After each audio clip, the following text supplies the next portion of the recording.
কিয়ামতের মাঠে 7 শ্রেণীর মানুষ আরশের ছায়া পাবে। বলেন তো তার এক শ্রেণীকে?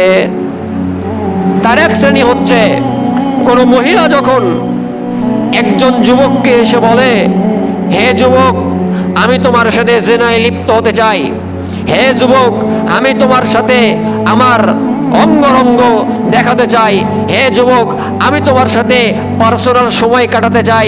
সেই যুবক যদি সেই মহিলার উপরে বলে, ইত্তাকুল্লাহ, আমি আল্লাহকে ভয় করি, আমি তোমার সাথে এই খারাপ কাজের সাথে জড়িত থাকতে পারবো না, আমি আল্লাহকে ভয় করি। আল্লাহ রাসূল সাল্লাল্লাহু আলাইহি সাল্লাম বলছেন, কিয়ামতের দিন কঠিন সময়ে 7 শ্রেণীর মানুষকে আল্লাহ আরশের ছায়া দান করবে। সেই দিন আল্লাহ সুবহানাহু ওয়া তাআলার আরশের ছায়া ছাড়া কোনো ছায়া থাকবে না।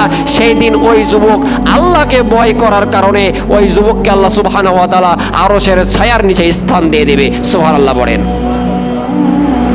এখানে কোনো যুবক আছে যে কোনো মহিলা যদি বলে আসে জেনা মানে, ওই যুবক আমি তোমাকে বোঝাই, জেনা মানে শুধুমাত্র সহবাস করার নাম জেনা নয়।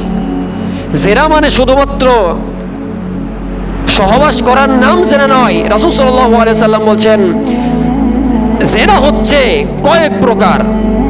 কোনো ব্যক্তি যদি খারাপ কিছু চোখ দিয়ে দেখে, সেটা হলো চোখের জেনা। কোনো ব্যক্তি যদি হাত দিয়ে খারাপ কিছু ধরে, সেটা হচ্ছে হাতের জেনা। কোনো ব্যক্তি যদি পা দিয়ে খারাপ জায়গায় যায়, সেটা হচ্ছে পায়ের জেনা।